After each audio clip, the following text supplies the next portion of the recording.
j'avais commencé un enseignement dans le culte des familles dimanche passé, où je m'étais adressé aux hommes.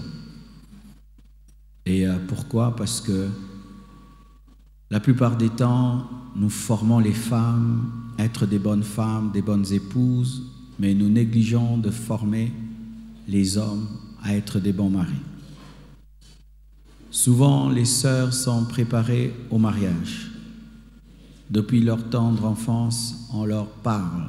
Une épouse doit faire ceci, une épouse doit se comporter comme cela. Et c'est très rare qu'on voie un jeune homme recevoir une éducation pour être un bon mari. C'est pourquoi il y a beaucoup de mauvais maris. Pire, cette personne qui n'a reçu aucune formation la préparant au mariage reçoit le leadership du mariage, se retrouve chef. Un chef qui n'a jamais appris à être chef se retrouve chef d'une femme, chef des enfants, mais s'est jamais préparé à gérer une famille. Mais de l'autre côté, vous allez voir les jeunes sœurs, avant qu'elle entre dans son ménage, elle a pu pendant un temps gérer le ménage de sa grande sœur. Lorsqu'elle a voyagé, elle est restée avec les enfants de sa sœur. Je vois des fois quand je voyage avec mon épouse, des fois je laisse ma petite sœur Sarah avec mes enfants. Elle n'est pas mariée, mais elle peut gérer une maison, elle peut prendre soin des enfants. Chaque fois que sa grande sœur ou une de ses grandes sœurs accouche, elle vient aider. Elle sait laver un enfant, elle sait tout cela, alors qu'elle n'est pas mariée. Et le jour qu'elle va se marier, elle saura prendre soin de ses enfants. Une fille, la plupart du temps, entre dans le foyer, elle s'est déjà préparée. Elle sait servir la table.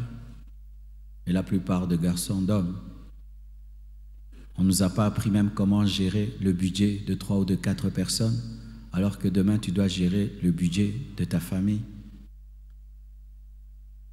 Et malheureusement, encore dans les églises, lorsque nous vous préparons au mariage, c'est encore les hommes qui n'aiment pas venir aux enseignements du mariage.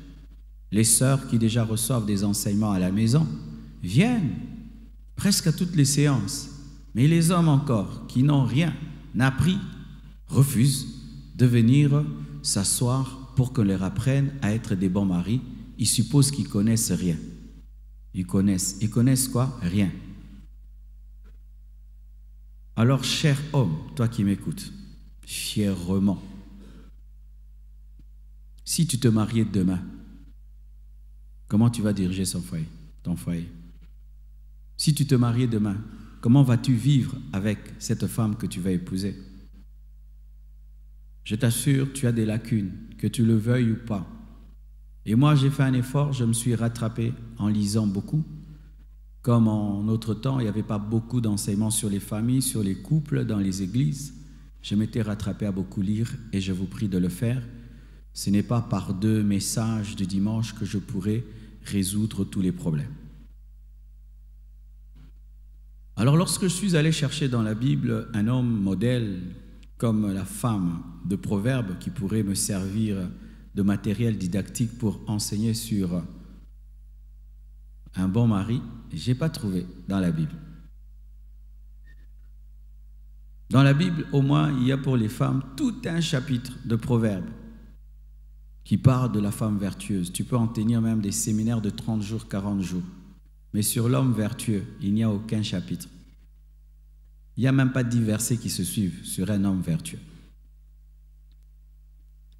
Alors j'ai été inspiré de tirer mon message sur Jésus, qui est le parfait modèle. Amen.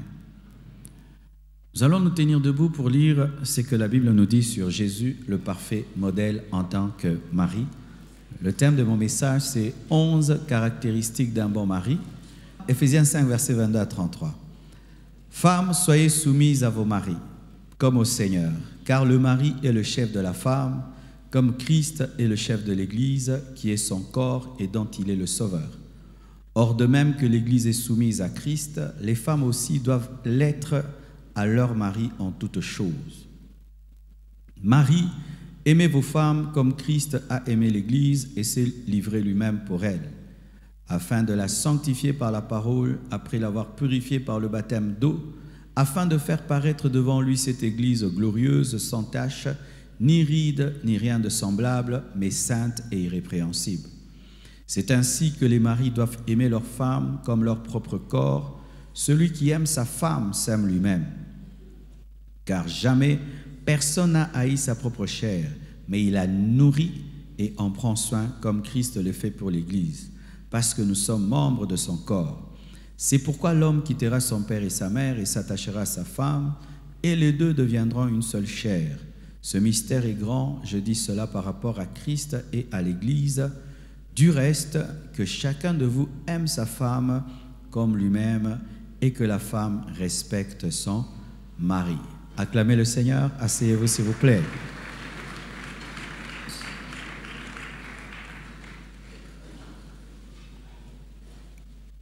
Il y a des gens qui disent, Dieu dit que chacun de vous aime sa femme parce que les hommes n'ont pas l'amour.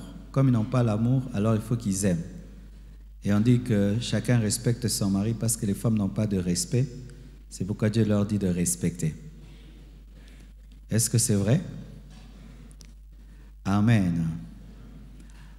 Le dimanche passé, sur base de Christ, l'époux parfait, selon Éphésiens 5, nous avons tiré des caractéristiques de Christ comme étant un époux parfait et pour l'appliquer à nous, dans nos mariages et dans nos couples. Et ce message ne concerne pas que les mariés, mais concerne également les célibataires parce que ça vous aide à faire un bon choix. Amen. Ma sœur, vraiment, ça t'aide à faire un bon choix. Si après avoir écouté un tel message, toi qui es célibataire, tu fais un mauvais choix, vraiment, tu es envoûté. Amen. C'est vraiment l'envoûtement.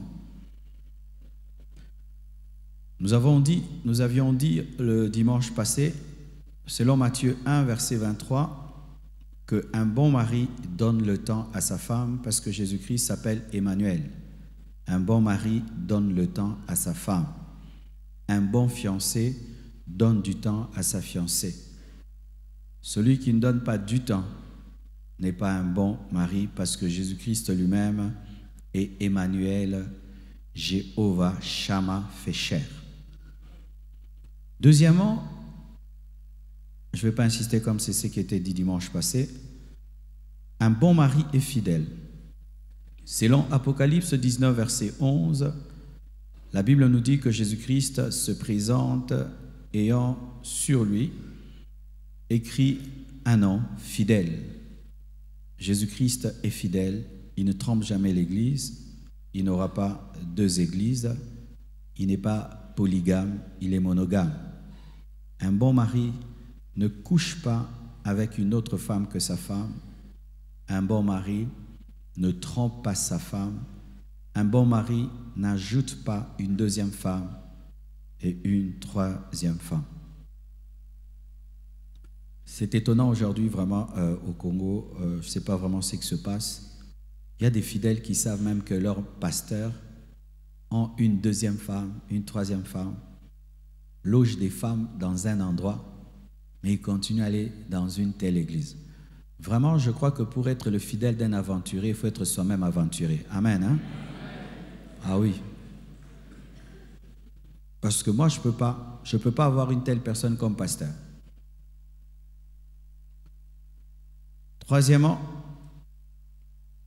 un bon mari n'injurie jamais son épouse, mais il élève son épouse par ses paroles. Et nous voyons Jésus-Christ le faire dans Matthieu 5, versets 13 à 14, versets 13 à 16. Il nous appelle le sel de la terre, la lumière du monde. Un bon mari n'insulte jamais sa femme, même si elle a des défauts. Un bon fiancé n'insulte jamais sa fiancée. Un homme qui t'insulte dans les fiançailles t'insultera davantage dans le mariage parce qu'il connaîtra tous tes défauts.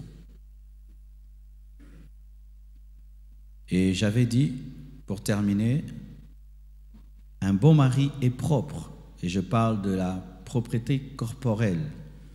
Dans Apocalypse 1, versets 13 à 16, on nous présente Jésus-Christ vêtu d'une longue robe avec des cheveux blancs comme la laine blanche, symbole de propreté, de sainteté, mais aussi de propreté.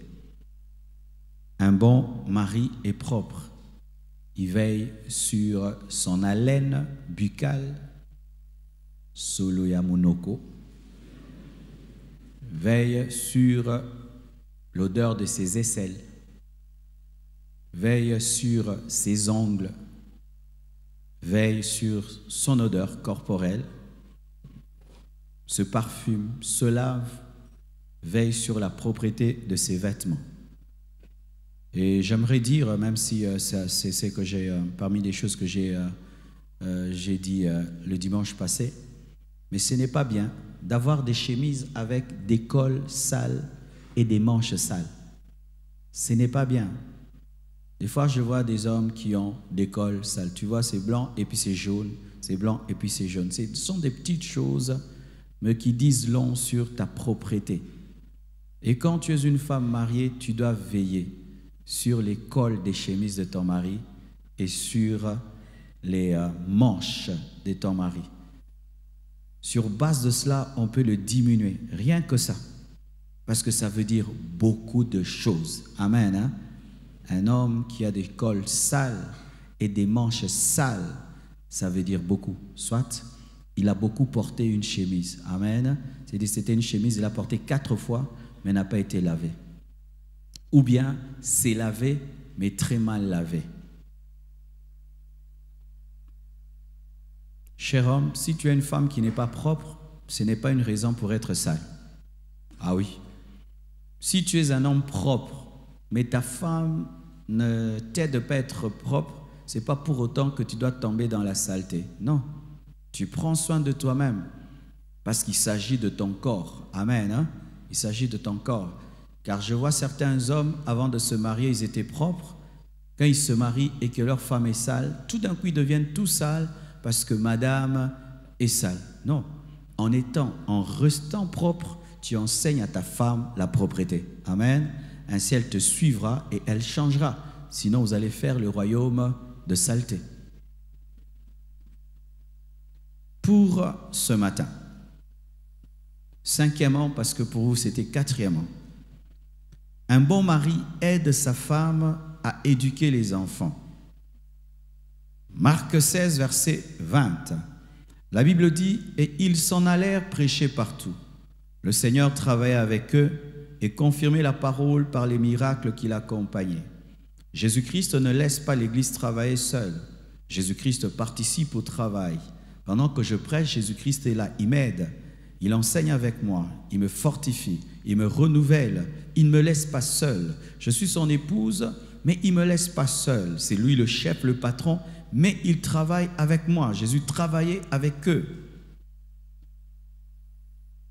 Il en est de même dans le couple. Un bon mari ne laisse pas sa femme tout faire. Des fois, nous tombons dans ce piège-là de tout laisser à la femme. C'est toi qui éduques les enfants. Toi, tu t'occupes que de chercher la nourriture, payer l'eau, l'électricité. Elle éduque les enfants seuls. Et pas seulement les enfants. Des fois, c'est elle qui suit même leurs études. Si on a signé le journal de classe, c'est elle qui doit suivre. Si les enfants vont aller à l'école, quand même, ils ont bien fermé les boutons. S'ils ont fait les lacets. Elle doit faire tout ça. Se réveiller le matin, prendre soin de toi, s'occuper de l'uniforme des enfants, des lacets des enfants, des boutons des enfants, des peignes des enfants, de ceci des enfants, mais tu auras une femme éternellement fatiguée. Et moi, au départ, je ne comprenais pas trop bien les gens qui vivaient en Europe. Je me moquais un tout petit peu d'eux parce que là-bas, tu vas voir un papa, ils ont 3 enfants, le papa transporte un enfant, la maman un autre, et puis l'autre on tient comme ça. Tu vois des papas tout le temps avec des enfants autour d'eux. Mais bien aimé, plus je les fréquente, plus je me rends compte qu'ils sont sages. Ce n'est pas toujours qu'ils sont dominés par leurs femmes. Qu'est-ce qui arrive là-bas? Pour avoir un domestique, tu dois être très riche. La plupart n'ont pas de domestique. Et la plupart, l'homme et la femme travaillent. Ils doivent se réveiller à 5 heures du matin pour prendre le métro. Et à 6 heures, ils sont au boulot. Et là-bas, quand on dit 8 heures de travail, c'est 8 heures de travail. Ce n'est pas 8 heures au travail, 8 heures de travail. Donc, ils travaillent comme des machines. Et à 18 h, les deux entrent dans le métro, ils rentrent à la maison. Et l'homme ne peut pas laisser sa femme préparer, arranger les assiettes et tout. C'est comment? La femme, pendant qu'elle prépare, lui, il arrange les assiettes. Quand ils finissent, les deux lavent les assiettes. Pourquoi? Demain, ils doivent avoir la force pour aller au travail. Les hommes qui jouent au chef ont des femmes qui tombent dans le surménage, qui tombent dans la dépression, qui tombent malades et qui meurent. Alors, comme ils veulent garder leur femme en bonne santé, les hommes aident les femmes. Et ce n'est pas de la faiblesse, c'est de l'amour. Mais tu ne vas pas demander à l'enfant d'autrui. Elle transporte les bébés, elle lave les assiettes, elle travaille autant que toi. Parce que d'ailleurs là-bas, les femmes, des fois, travaillent même plus que les hommes. Elles travaillent même plus que toi. Et quand elles rentrent à la maison, c'est elle qui balaye, c'est elle qui repasse, c'est elle bébé, les couches, tout. Toi, tu es devant la télévision en train de suivre la Coupe du Monde. C'est ce qu'on nous a appris, nous, en Afrique. L'homme est devant la télévision, il change des chaînes et la femme fait tout. Après, il est encore exigeant la nuit. Tu la laisses se fatiguer pendant la journée et tu veux qu'elle soit performante la nuit. Mais elle est fatiguée. Si tu veux avoir une femme forte, en bonne santé la nuit, tu dois la reposer la journée. C'est pourquoi beaucoup de femmes souffrent d'hémorroïdes. Beaucoup de femmes ont des hémorroïdes. Vous savez ça?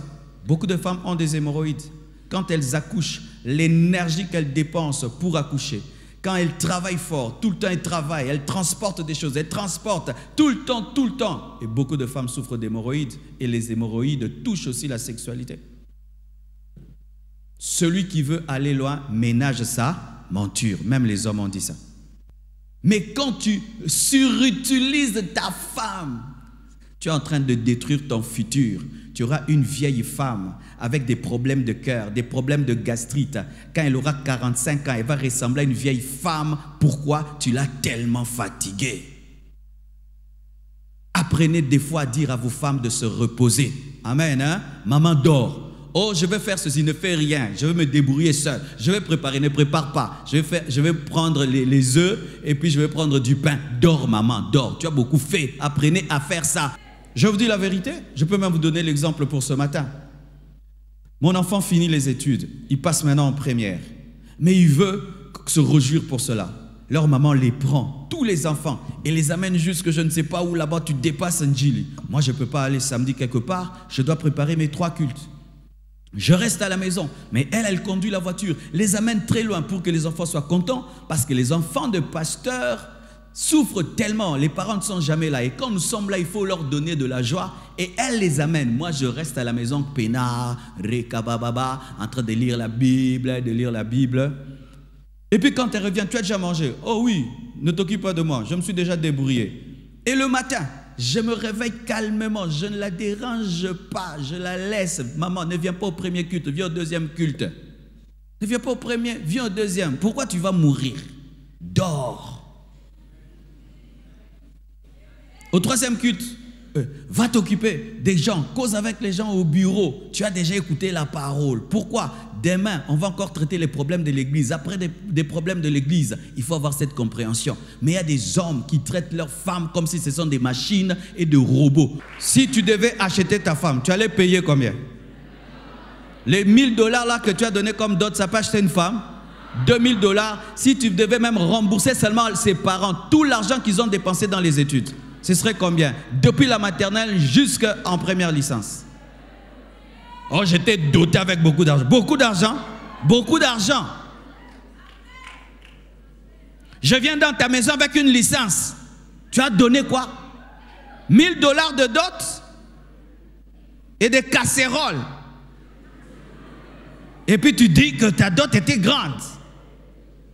Si tu dois me rembourser à mes parents, tout ce qu'ils ont dépensé pour me nourrir, pour que je sois cette femme que tu admires. Combien de fois je suis tombé malade et combien de fois ils m'ont soigné, tu paierais combien? Bien aimé. Chaque fois que tu regardes ta femme, c'est une grâce. C'est une grâce. C'est une grâce. Et en plus, elle te fait des bébés. Oh, déco. Soki bokani sarabongo, boko boma basi na bino.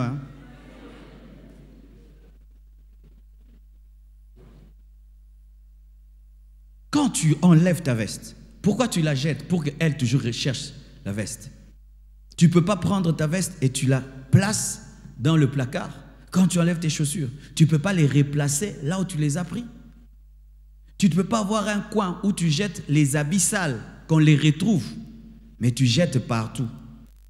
Nous trouvons les pantalons arrangés. Nous ne les ramenons jamais arrangés. Vrai ou faux? Pour ceux qui sont mariés. Ta femme classe les pantalons. Toi, quand tu as besoin d'un pantalon,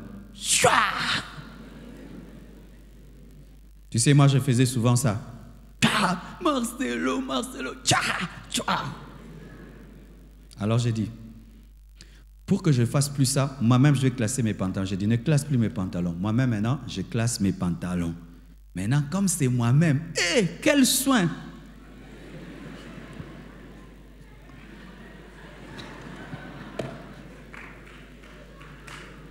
Alléluia.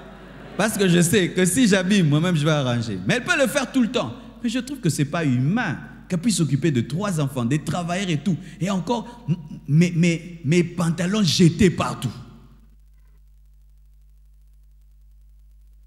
Regarde ton voisin, dit, les femmes sont des humaines. Ce ne sont pas des robots et des esclaves. Acclame le Seigneur, dit Amen.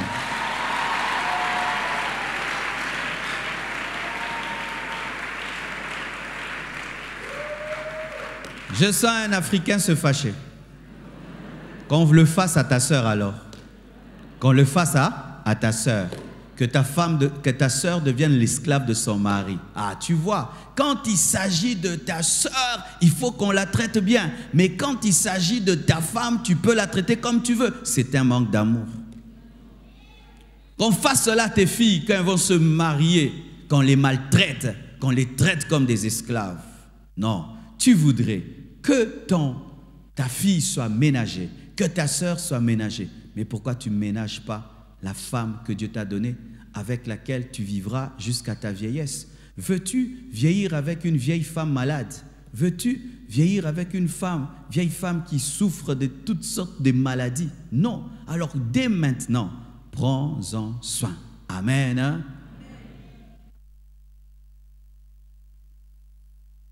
Quantièmement, 6e, un bon mari est romantique.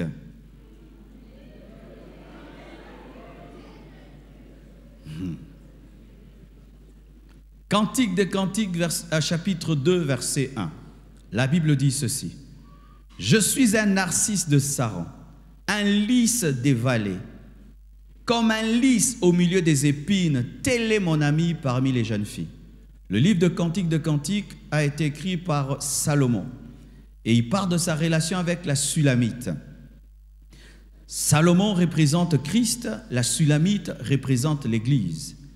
Et ainsi, par l'amour de Salomon et de la Sulamite, nous voyons comment Christ veut vivre avec son épouse un romantisme, une relation d'amour. Amen. Et Salomon s'appelle le narcisse de Saron. Vous voyez, ça c'est le romantisme. Il dit, c'est comme si moi je suis un palmier. Amen. Le lys de la vallée. Le lys de la vallée était tellement rare. Et voici le nom qu'il donne à la Sulamite. Comme un lys au milieu des épines, tel est mon ami parmi les jeunes filles. Les autres filles sont des épines, toi tu es une fleur. Amen. Hein? En lingala, ça veut dire que na katia basio za mwasi. C'est ça en lingala. Parmi les filles, toi tu es une fleur parmi les épines. Toutes les autres filles devant moi sont des épines. C'est seulement toi qui es la fleur. Waouh! Bien aimé, toi qui cherches une fiancée, prends ça. C'est ce qu'il a dit.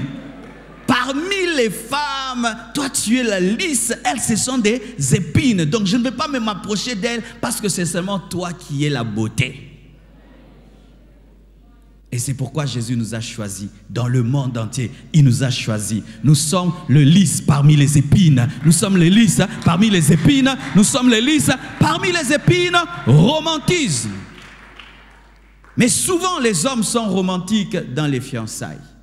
Il faut voir combien de lettres nous écrivons dans les fiançailles, combien des SMS nous écrivons, combien de paroles nous disons. Une fois que tu l'as mis à la maison, c'est-à-dire Kota et Kokaki.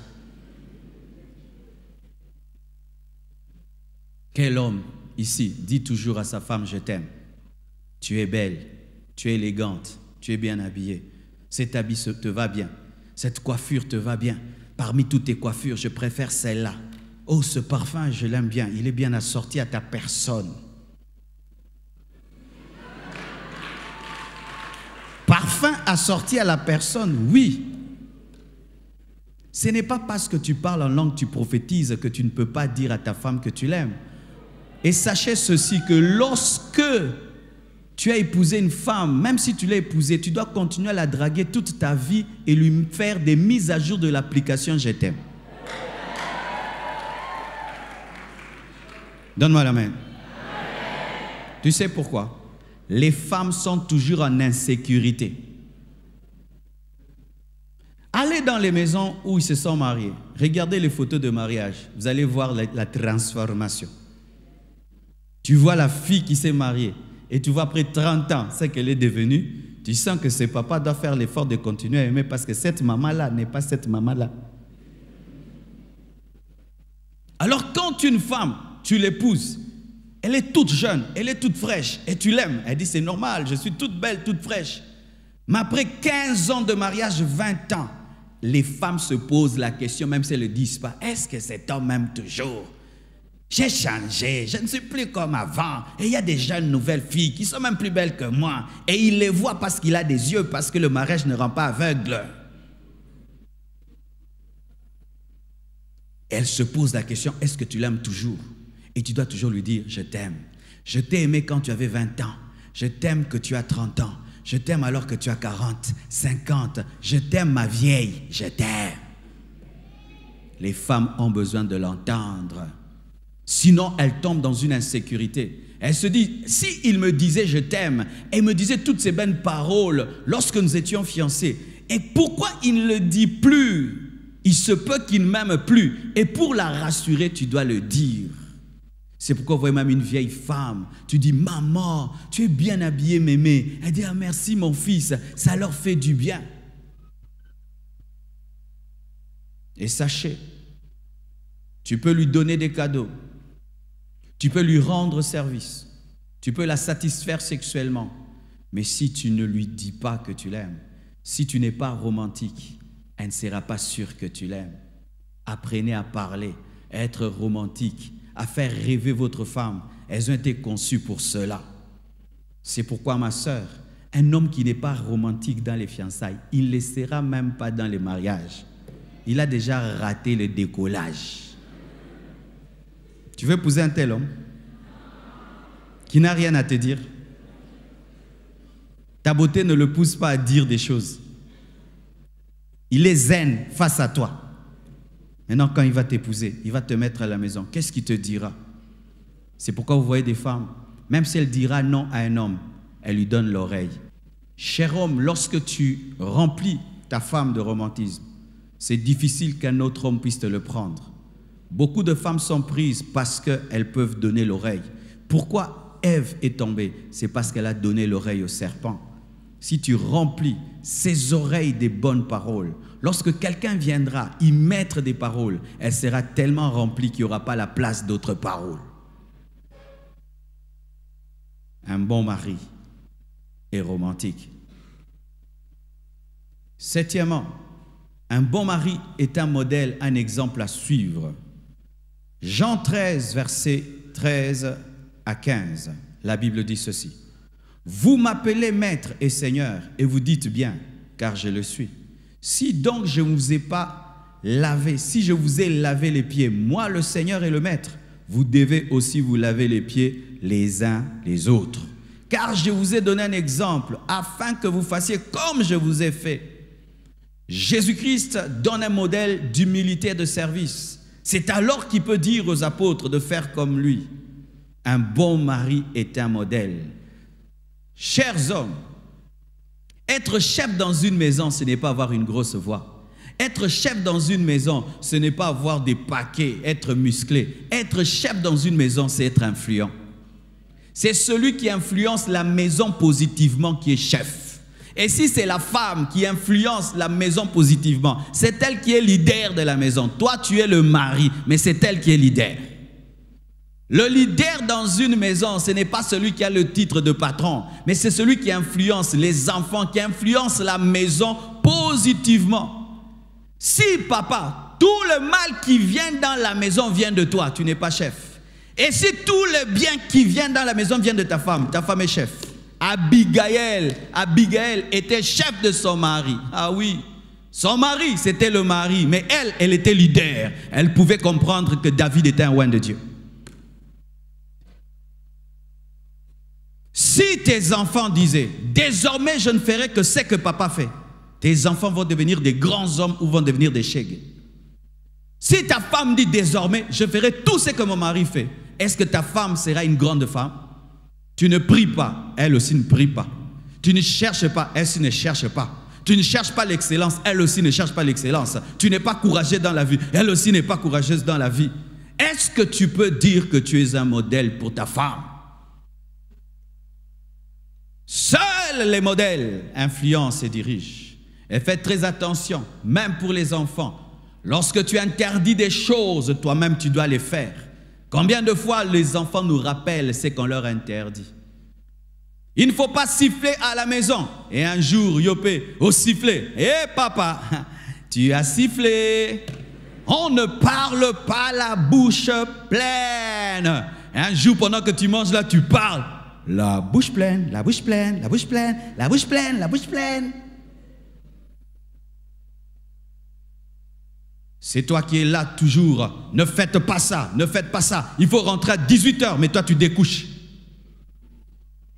Il ne faut pas t'enivrer, mais c'est toi qui t'enivres dans la maison.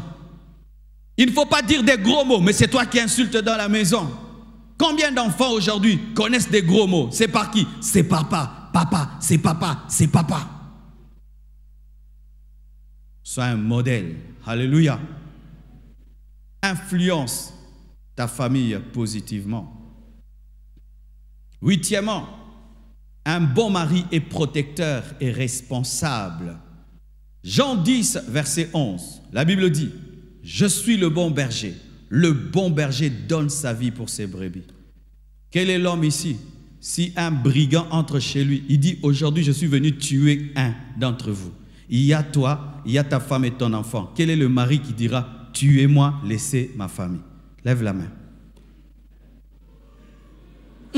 Levez bien. Les célibataires, je doute de vous. Attendant que vous puissiez vous marier. Mais un vrai mari, il fait comme Jésus. Il accepte de mourir pour que l'église vive. Il accepte de mourir pour que les brebis vivent. Où le militaire entre, il dit, je veux tuer. Tu dis, tuez-moi, laissez ma femme et mes enfants.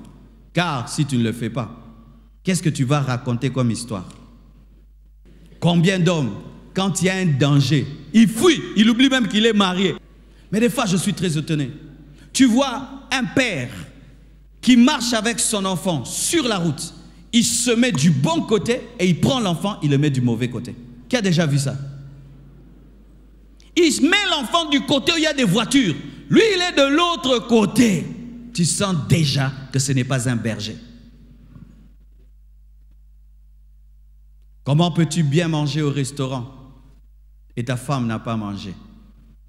Des hommes qui vont en ville et ils mangent avec leurs amis. Poulet, tout le reste frites, hamburger. Et puis il revient à la maison, il réclame encore le riz et le pondou. Tu es un irresponsable. J'ai un ami, un jour je l'ai amené au restaurant. Je lui ai offert un plat. Il a refusé de manger. Il a dit, Marcelo, je ne peux pas manger. Donne-moi cet argent. J'aimerais amener ça à la maison. Ma femme, je l'ai laissée sans rien manger, ni mes enfants. Alors au lieu de manger ici un bon plat, c'est que tu me donneras, on aura vraiment un bon repas ensemble. Ça, c'est un homme. Ça, c'est un homme. Ça, c'est un homme. Que de faire le classe, tu manges là, mais à la maison, les autres n'ont pas mangé. Tu es bien habillé. Est-ce que ta femme est bien habillée? Des hommes classe comme tout, la femme est mal habillée. Quelle honte. Vous mettez te promener en babouche et en culotte, mais ta femme est habillée terrible. Vaut mieux un homme, on te regarde, on se moque de toi. Quand ta femme sort, bazonge le respect. Au moins sinon, papoza moubali.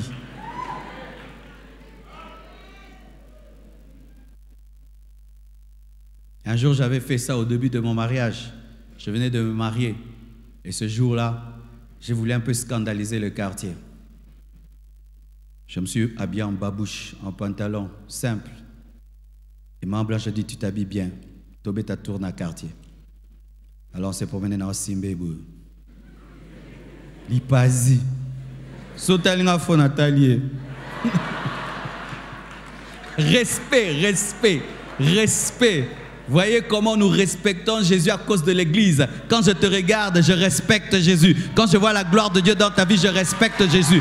Mais Jésus est mort nu à la croix. Jésus est mort nu à la croix. Il a porté une couronne d'épines pour que tu aies une couronne de gloire. Il a été diminué pour que tu sois élevé. Jésus s'est offert pour que tu vives. Un mari se dépouille pour que sa femme soit grande. Toi, tu roules en voiture, ta femme prend des taxis. Des hommes comme ça. Lui, il a une voiture. Sa femme entre dans des wewa. Oh non, c'est pour le travail. Comment tu te sens? Toi, tu es dans ta voiture, mais tu sais que ta femme est en train de chercher un taxi. Non. Tous mes enfants qui sont à ma sécurité savent, s'il y a une seule belle voiture et qu'elle doit aller dans une direction et que moi dans une autre, je préfère prendre même la RAV4 de l'église. Elle doit bien rouler. Comment moi je peux être dans une belle voiture, mais elle cherche un bus.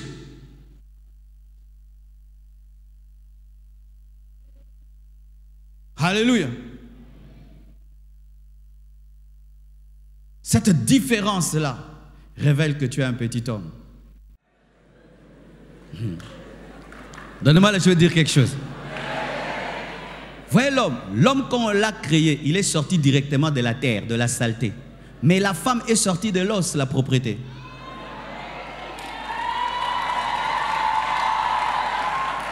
Nous sommes sortis de la boue.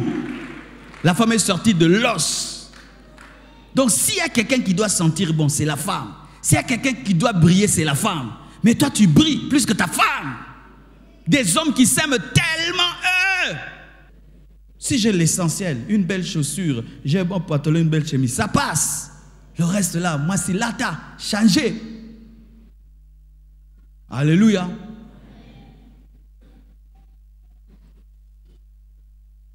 Neuvièmement, un bon mari est courtois et bien éduqué. Apocalypse 3, verset 20. La Bible dit ceci. Apocalypse 3, verset 20. La Bible dit ceci. Voici, je me tiens à la porte et je frappe. Si quelqu'un entend ma voix et ouvre la porte, j'entrerai chez lui. Je souperai avec lui et lui avec moi. Qui parle? Jésus. Jésus frappe à une porte alors qu'il peut la défoncer, il peut la détruire, la brûler et il entre. Mais il se donne la peine de respecter et de frapper attendant qu'on lui ouvre. Pourquoi? Jésus est bien éduqué. Jésus-Christ ne se comporte pas comme un démon qui s'impose dans ta vie. On te prêche l'évangile et tu décides de croire et puis il entre. Tu refuses, il n'entre pas. Le jour que tu décides de l'abandonner, il quitte ta vie. Pourquoi? Il est bien éduqué, il est respectueux, il est courtois. Un bon mari dit s'il te plaît. Amen, hein? S'il te plaît, est-ce que tu peux? Est-ce que je peux avoir de l'eau?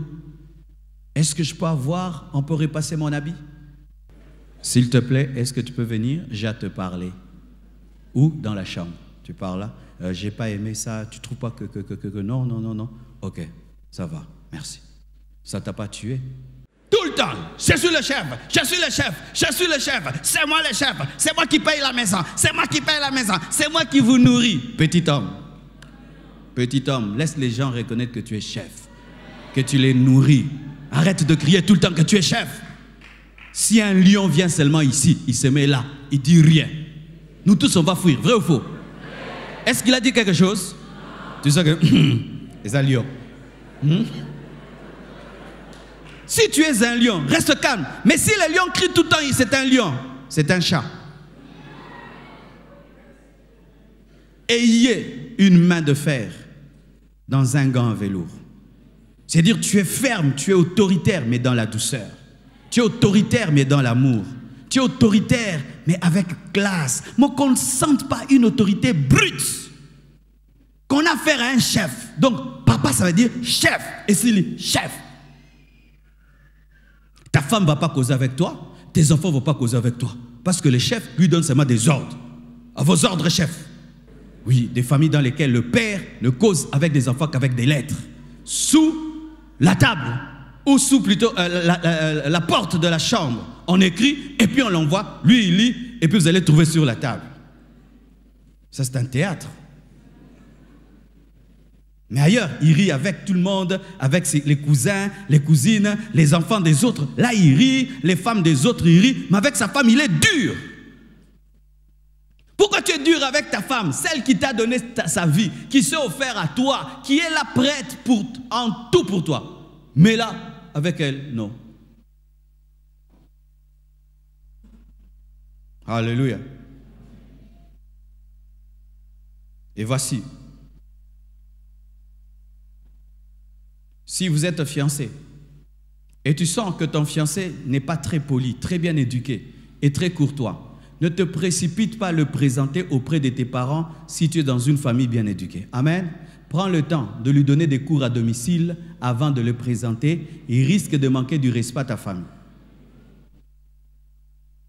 Tu l'amènes chez tes parents. Ah, mon pote, ça va? T'es cool, hein? Ah, je craque ta meuf. À mon film. Bonivier, vous êtes bien? Tu ne l'épouses pas cet homme. Pourquoi? L'éducation. Prenez le temps d'apprendre ses manières. Car je t'assure, des fois tu es fiancé à une fille.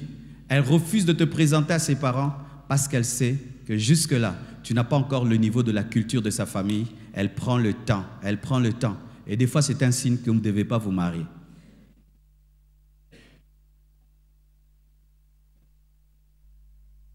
Dixièmement, il ne suit pas des détails inutiles. Dites inutiles. Un bon mari suit les détails. Il doit suivre les détails, mais pas les détails inutiles. Marc 5, versets 8 à 13. La Bible dit ceci. Car Jésus lui disait, « Sors de cet homme, esprit impur. » Et il lui demanda, « Quel est ton nom? » « Légion est mon nom, lui répondit-il, car nous sommes plusieurs. » Et il le priait instamment de ne pas les envoyer hors du pays. Il y avait là, vers la montagne, un grand troupeau de pourceaux qui paissaient, et les démons le prièrent, disant, « Envoie-nous dans ces pourceaux, afin que nous entrions en eux. » Il le leur permit. Et les esprits impurs sortirent, entrèrent dans les pourceaux, et le troupeau se précipita des pentes escarpées dans la mer. Il y en avait environ 2000, et ils se noyèrent dans la mer. Voyez, Jésus-Christ veut chasser un démon et il pose la question, « Qui es-tu » Et un démon répond, « Légion, parce que nous sommes nombreux. » Légion, parce que nous sommes nombreux. Donc c'est le chef des démons qui était dans le corps de ce fou qui parle au nom de tous. Mais Jésus se contente de lui parler à lui, le chef de la légion, mais n'entre pas dans le détail de poser des questions à chaque démon parce qu'ils étaient plus de 1000, mais il se contente de chasser le chef, sachant qu'en chassant le chef, tout le reste partiront. Jésus se concentre sur ce qui est essentiel, mais qui engendre la victoire sur ce qui est des détails. Parce qu'après avoir chassé légion, tous sont partis, mais n'a pas de poser la question sur tous les noms des autres démons, parce qu'il y avait l'esprit de folie, il y avait l'esprit de mort, l'esprit d'autodestruction, l'esprit de rejet, l'esprit de suicide, mais Jésus s'est concentré sur le chef qui a dit « Je suis légion ». Qu'est-ce que cela veut dire? Un homme se concentre sur les choses essentielles, il n'entre pas dans les choses inutiles. Tu ne peux pas être un homme, tu sais compter même le nombre de viande qu'il y a dans une casserole. Il peut manger et il s'en va, mais il connaît la configuration de la nourriture qu'il a laissée. Un père, mais il connaît tout sur le quartier. Un mari, il connaît tout, que là on s'est battu, là on a acheté, là on a fait. Tu vois, lui, c'est lui, tu connais tout sur le quartier comme une femme, mais un homme. Tu entres dans les conversations des femmes, mais tu t'assieds avec elles et vous causez. Ta femme cause avec quelqu'un, c'était qui? C'était quoi? C'était qui? C'était quoi? Certains hommes même connaissent même les prix des choses des femmes, combien les sacs là coûtent cher.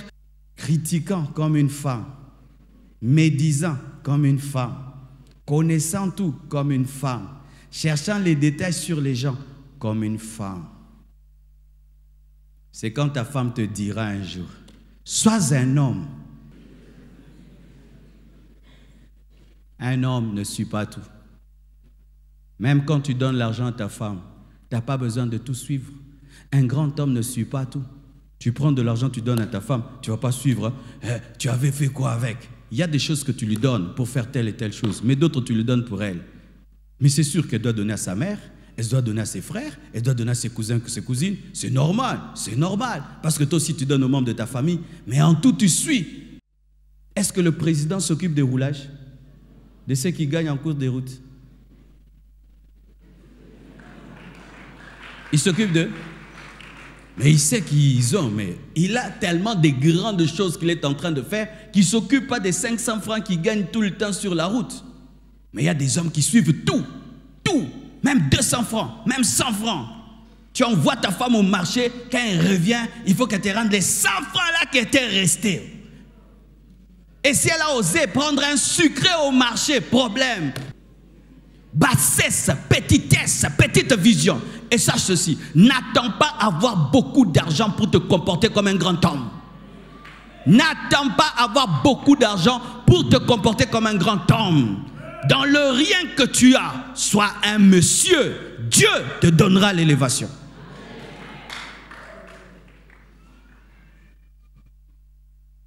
Terminons. 11e. Un bon mari est spirituel. Alléluia. Et lisons le passage que nous avons donné au départ. Éphésiens 5, verset 22. Femmes, soyez soumises à vos maris, comme au Seigneur, car le mari est le chef de la femme, comme Christ est le chef de l'Église, qui est son corps et dont il est le sauveur. Or, de même que l'Église est soumise à Christ, les femmes aussi doivent l'être à leur mari en toutes choses.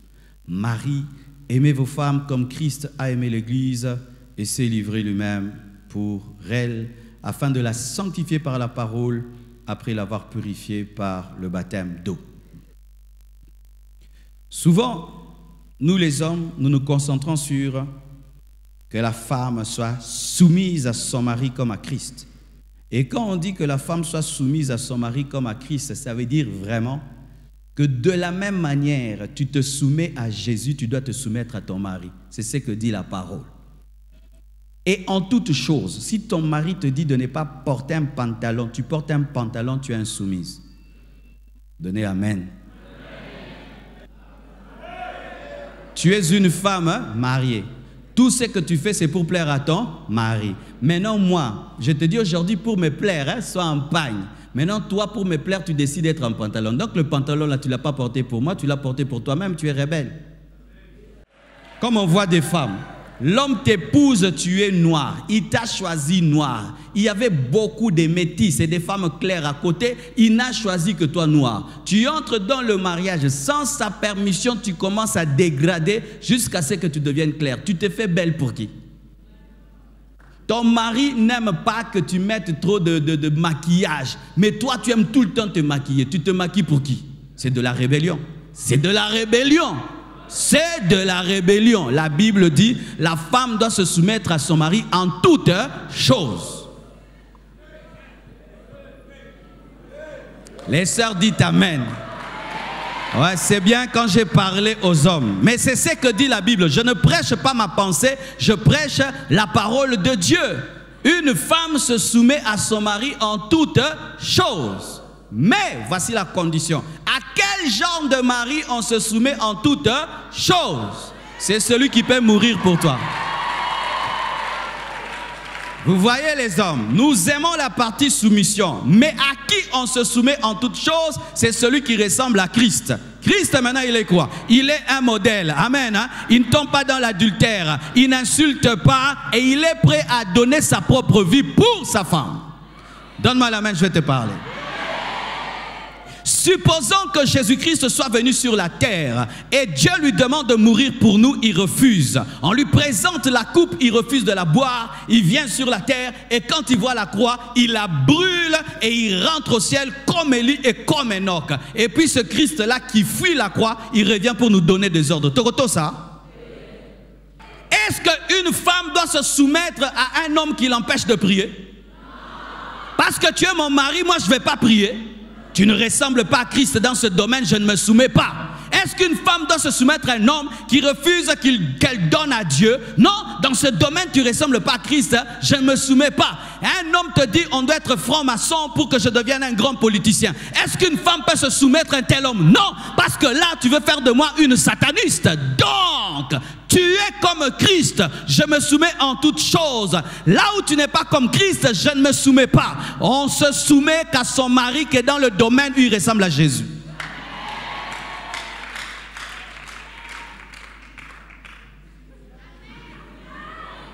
Même moi, si je dis à ma femme de mentir, elle ne doit pas se soumettre. N'est-ce pas qu'il y a des femmes qui sont venues prier aujourd'hui, les maris sont contre? Mais tu es venu. Pourquoi? Là, il s'agit de ton salut. Il s'agit de ton salut. Dieu ne va pas te dire, ma fille, je te comprends, tu ne peux pas aller en enfer parce que c'était pour ton mari. C'est écrit dans la parole de Dieu. Dans certains domaines, que ceux qui sont mariés soient comme s'ils ne sont pas mariés.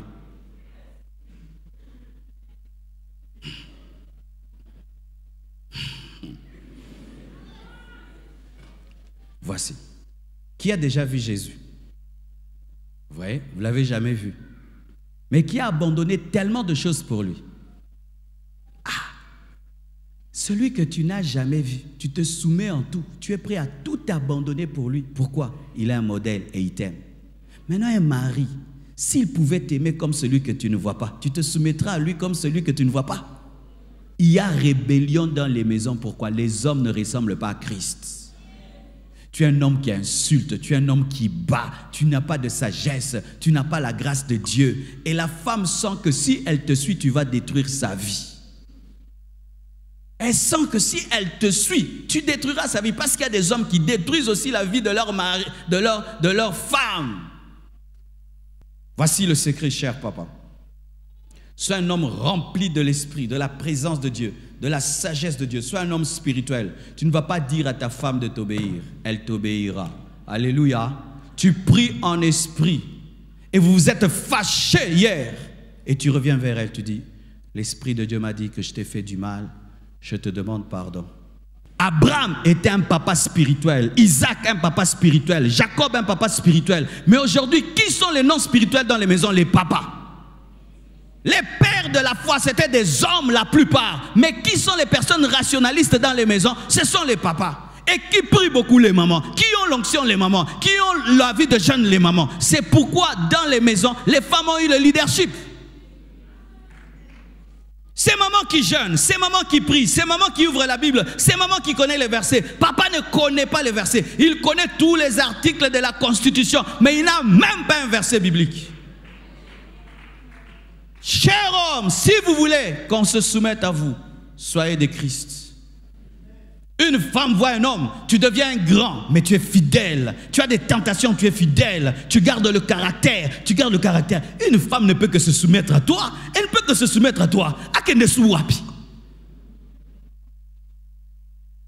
Mais quand tu as un mauvais caractère, elle voit un démon en toi. Elle voit un démon. Tu ne la pousses que vers le mal. Tu la pousses que vers le mal. Et tu veux qu'elle puisse se soumettre pour que tu détruises sa vie. Femmes, soyez soumises à des hommes, Christ. Hommes, vous voulez la soumission? Ressemblez à Jésus. Vous n'allez même pas la réclamer. Des fois, mon épouse me suit dans des endroits terribles où je suis menacé même de mort. Menacée d'être tabassée. Elle entre dans l'avion avec toi. Elle a peur, mais elle te suit là-bas. Pourquoi? Elle sait que tu es un homme de Dieu. Et tu dis, Dieu m'a dit d'aller. Rien ne va nous arriver. Nous irons, nous reviendrons. Ils ne nous feront rien. Tu es sûr? Ah, ça va. On y va. Elle part, elle revient, il n'y a rien. Elle a confiance en toi. Demain, tu lui dis, Dieu m'a dit de faire ça. Elle va te suivre. Pourquoi? Elle connaît ton Dieu. Que Dieu vous bénisse abondamment.